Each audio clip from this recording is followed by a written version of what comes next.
There is a side of London that most people never see.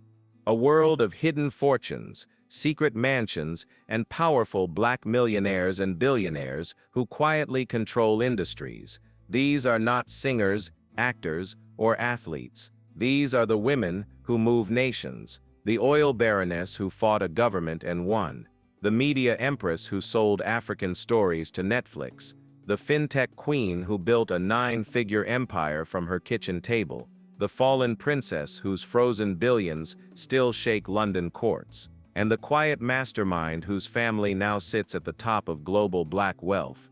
Their money is real, their influence is deep, their stories are shocking, so let's explore it together in today's video. Number 1. Gina Miller, the city disruptor. Gina Miller, the woman who shook the British establishment to its core. Her name is synonymous with political disruption, legal courage, and an unshakable will. But beyond the Supreme Court drama and the fiery headlines lies a quiet financial powerhouse, a strategist who built her wealth in the cutthroat world of investment management. With an estimated net worth of £10 million, Gina is far more than a political figure. She is one of the city's most formidable minds. Her journey began far from London's gleaming towers. Born in Guyana, the daughter of the nation's Attorney General, Gina's childhood took a dramatic turn when she was sent to England for schooling. Then disaster struck. Guyana imposed strict currency controls, cutting off her family's ability to support her. At just 14, the privileged daughter of a top government official found herself cleaning hotel rooms to survive. She was bullied for her accent, attacked for her skin, dismissed for her background, but she refused to bend. Instead, she carved her way forward, studying law and marketing, and muscling her way into the male-guarded gates of London's financial elite. The real transformation came years later when she co-founded SCM Direct, now SCM Private, with her husband Alan Miller, famously dubbed Mr. Hedge Fund. Together, they built a wealth management company that dared to defy the old guard. While Alan brought investment expertise, Gina was the engine, the strategist, the communicator, the operational mastermind. Their firm openly challenged hidden fees, exposed industry secrecy, and demanded transparency. It won them critics, and it made them rich. Yet Gina's greatest asset isn't the money she manages, it's her influence. Her landmark legal battles against the British government catapulted her into global recognition.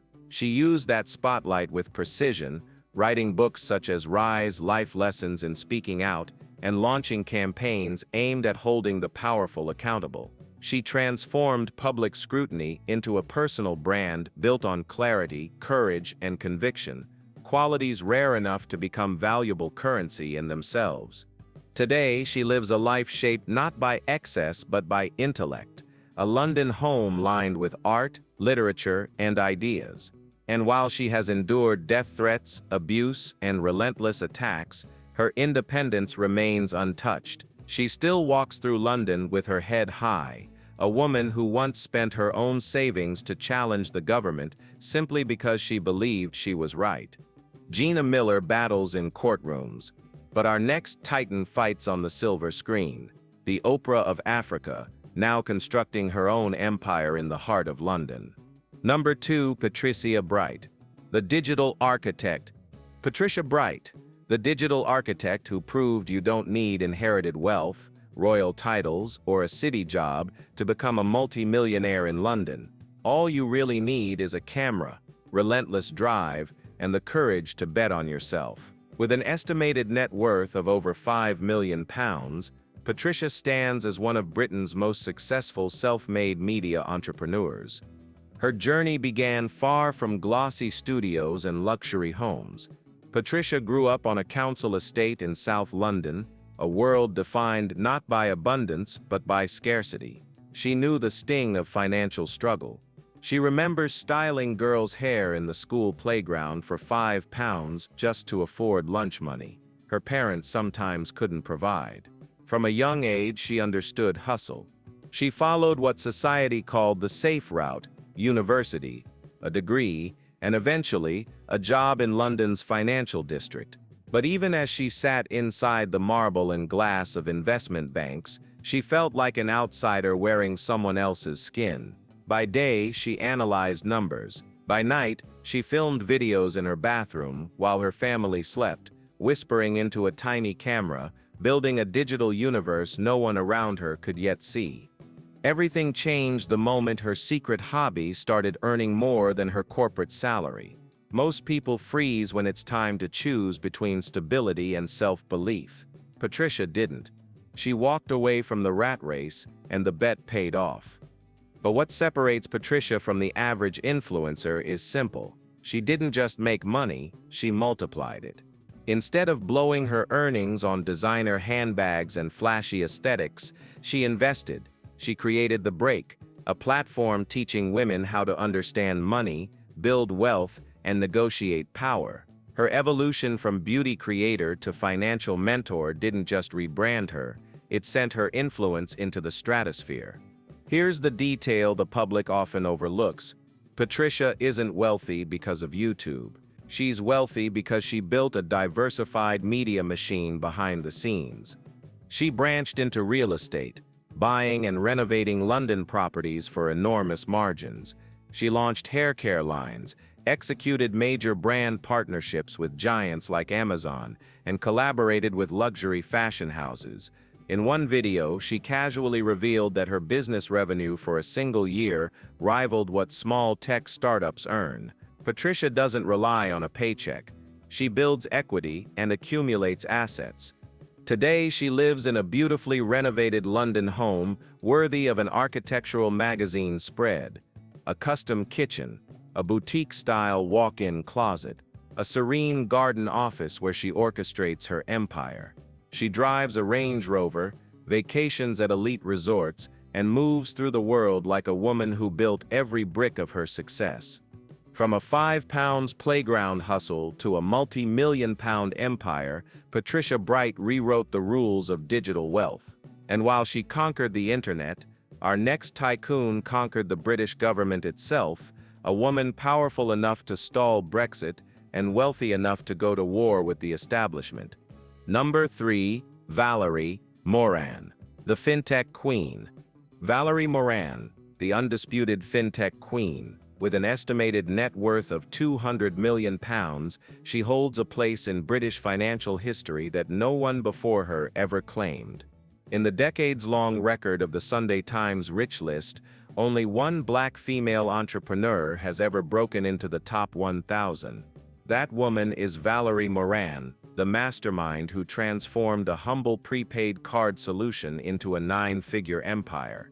Her story begins in Zimbabwe, where she was raised in a family built on enterprise.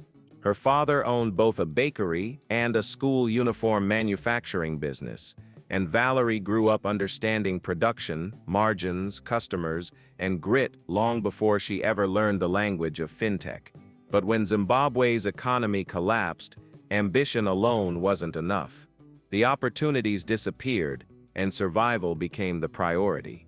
In 2003, she boarded a plane to London, a brilliant systems analyst searching for a place where her skills could thrive.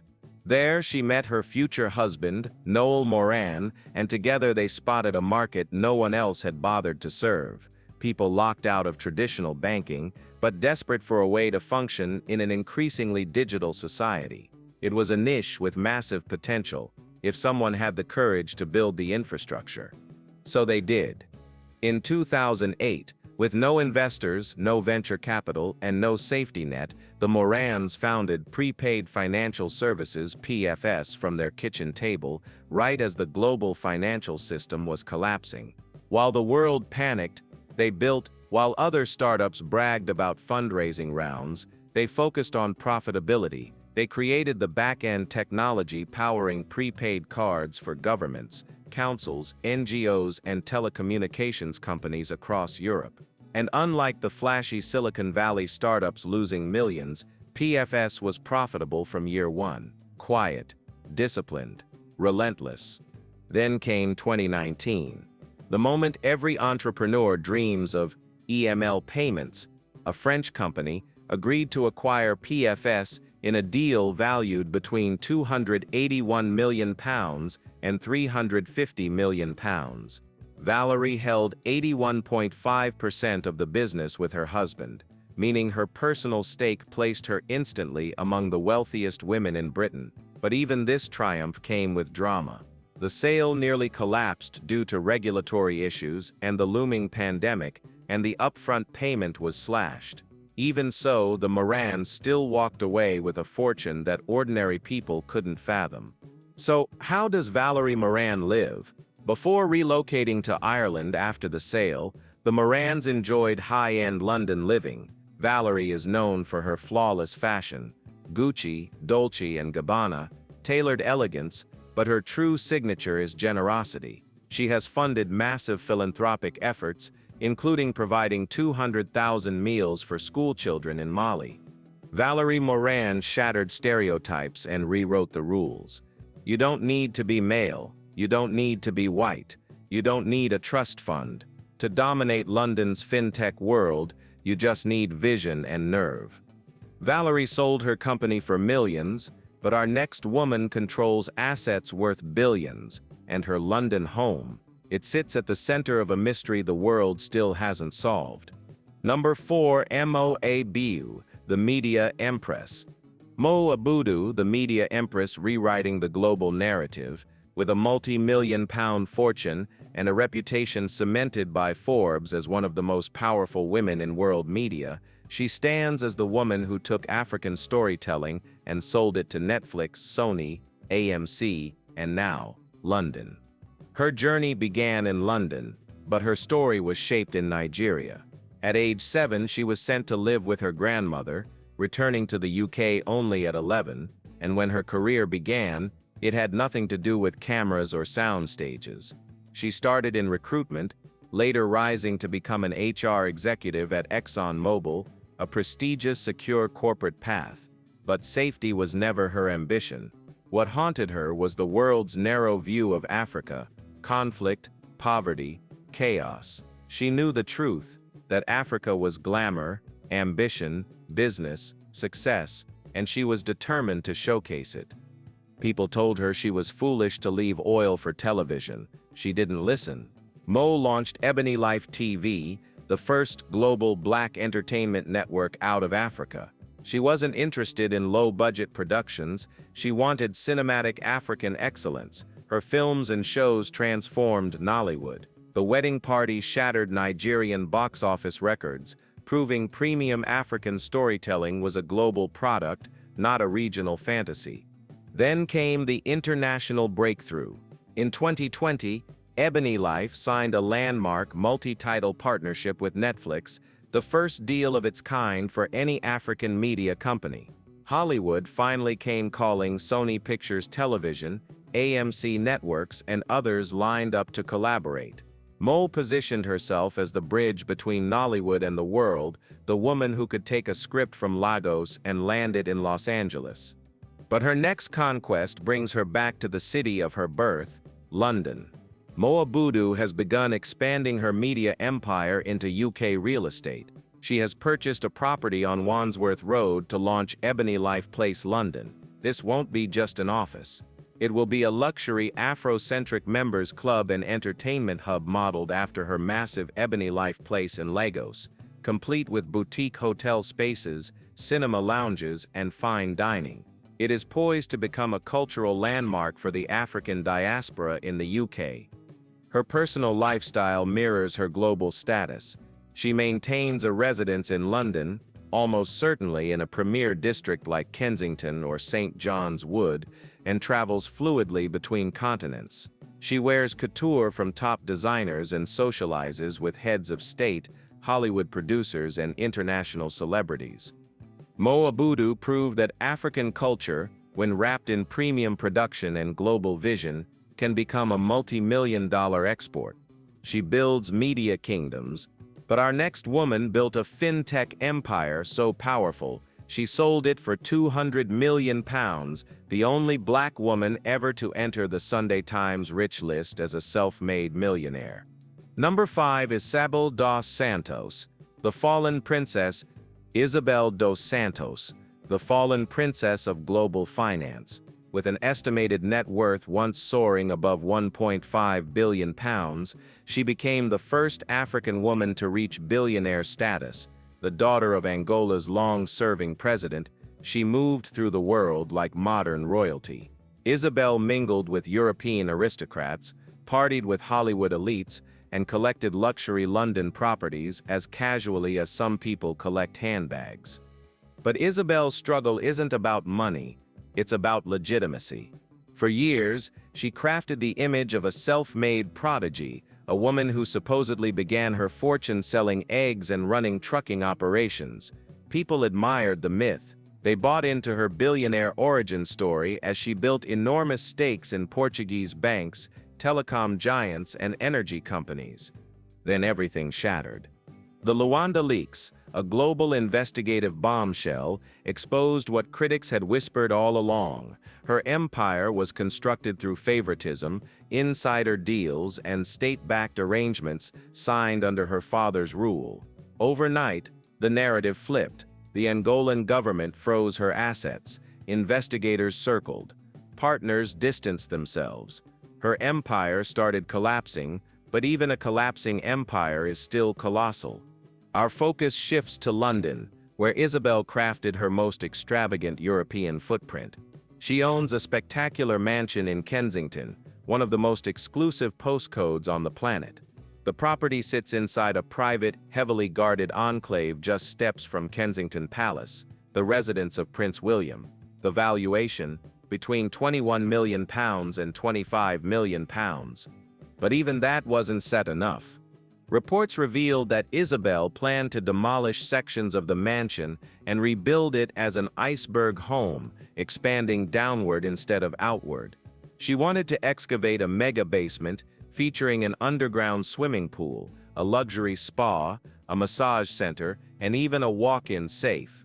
A private vault beneath a London mansion, the kind of detail that tells you exactly what level of wealth she operated at. Today, the property is entangled in a massive legal battle. The High Court in London has ordered a freeze on as much as £580 million of her assets. Isabel claims she's being targeted, a victim of political warfare. Yet regardless of how the courts rule, she remains an emblem of extreme, volatile wealth, the kind so vast it must be managed by governments and international tribunals. In Isabel's world, losing £1 billion isn't a catastrophe, it's an inconvenience. Her story is the unstable side of extreme fortune, but our number one woman represents something entirely different, the steady, unstoppable, compounding force of a true dynasty. Number 6, Folorunsho Alakija, the oil baroness. Folorunsho Alakija, the oil baroness who rose from a secretary's desk to the summit of global wealth. With an estimated net worth exceeding £1 billion, she stands among the richest black women alive. Nigerian by birth, but deeply woven into London's ultra-prime property market, Alakija is not just a visitor to the city, she is one of its quiet power players. Her rise was anything but predictable. She began her career as a secretary in a Nigerian bank in the 1970s. Later, she moved to London to study fashion, eventually launching her own label, Supreme Stitches. It wasn't just a brand, it became a gateway. Her designs attracted Nigeria's elite, including the wives of top military generals. Through these high-level connections, Folorunsho stepped into an industry where few women and even fewer Africans had power: oil. She applied for an oil exploration license in a deep offshore block nobody wanted, a block dismissed as too expensive, too remote, and too risky. Undeterred, she partnered with Texaco to drill. What they found changed everything. OML 127 turned out to be part of the Agbami field, one of Nigeria's largest deep-water oil discoveries. Billions of dollars were suddenly sitting beneath the water. The government tried to reclaim the block, arguing they had never expected such vast reserves. But Folorunsho refused to be pushed aside. She took on the Nigerian government, went to court, battled for 12 relentless years, and ultimately won in the Supreme Court. Few oil stories in Africa carry this level of drama, scale, and sheer determination. Now let's turn to London, the playground of billionaires. Folarunsho Alakija is one of the extraordinarily rare individuals who owns property in One Hyde Park, Knightsbridge, the most expensive residential complex in the world. A fortress of glass and steel, it features bulletproof windows, panic rooms, and private access to Mandarin Oriental's luxury services. But here is the part that stuns even seasoned insiders. Alakija doesn't own just one apartment there. She owns 5. Yes, 5 separate units in the world's priciest building. Her real estate investment in One Hyde Park alone is estimated at over £100 million. And she didn't stop there. She also owns a grand mansion in Hampstead, one of London's wealthiest and greenest districts. Her UK property portfolio is worth more than the GDP of several small nations. Her lifestyle blends devout Christianity with astonishing opulence. When her son married, she hosted a £5 million wedding at Blenheim Palace. 1 million roses were flown in. The floors were covered with custom carpets bearing the couple's initials. Even the British aristocracy watched in disbelief. Folarunsho owns apartments that billionaires dream of, but our next woman owns a London mansion so controversial it has been frozen by the courts. Once the richest woman in Africa, her final battle was waged inside the walls of her Kensington estate. Number 7. Tsitsi Masiyiwa, the quiet power. Tsitsi Masiyiwa, the quiet force at the summit of black global wealth. With an estimated family fortune exceeding £2 billion, she represents the highest tier of influence on this list. She is not a celebrity, not a reality star, and not a social media personality. She is the woman behind one of the most powerful telecom and technology empires in modern history. Her journey is intertwined with that of her husband and business partner, Strive Masiyiwa, the Zimbabwean telecom pioneer who became the first black billionaire ever to enter the Sunday Times Rich List. Their rise reads like a political thriller.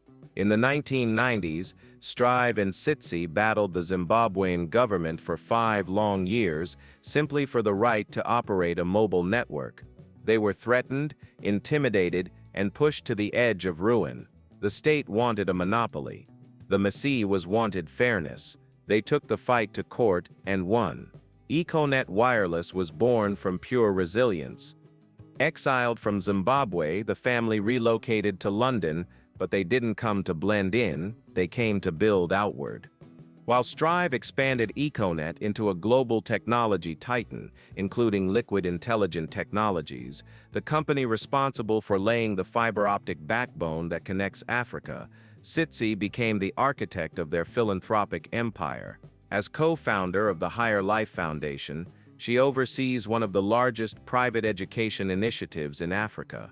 They have funded schooling for more than 250,000 children. Operating from London, they are essentially Africa's answer to Bill and Melinda Gates. Now let's examine their London lifestyle. The Masiyiwas reside in a private gated estate in Surrey, just outside London, a detached mansion valued at over £2.5 million, though insiders suggest the true figure is far higher. But their crown jewels sit in the United States, 2 adjoining penthouse apartments atop New York City's historic El Dorado Tower, purchased for $24.5 million. This is billionaire territory, where old money quietly lives. In 2022, Strive Masiyiwa's wealth was listed at £1.087 billion by the Sunday Times, while Forbes places the family fortune closer to $2.7 billion. Tsitsi Masiyiwa is far more than a billionaire's spouse. She is a strategist, a board member, a philanthropist, and a global influencer who sits alongside leaders like Mackenzie Scott. She embodies a different kind of luxury, not loud, not performative, but transformative. She doesn't flaunt wealth online, she doesn't need to. She is too busy reshaping education, connecting continents, and proving that the greatest status symbol in the world is impact. And there you have it. From Patricia Bright's digital empire to Folo Runshow Alakija's oil fortune and Sitsi Masiyiwa's quiet philanthropic dynasty, these women have proven that true power isn't inherited, it's created. They didn't wait for permission to rise. They reshaped London's elite from the inside out and showed the world that influence has no color, only ambition, vision, and gold-level determination. Now it's your turn. Which of these stories impressed you the most? Was it the unstoppable drive of the YouTuber, the resilience of the oil tycoon, or the strategy of the quiet empire builder? Tell us in the comments. We read them all.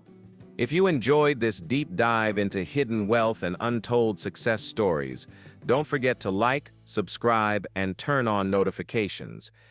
More shocking revelations and elite secrets are coming next. Stay tuned.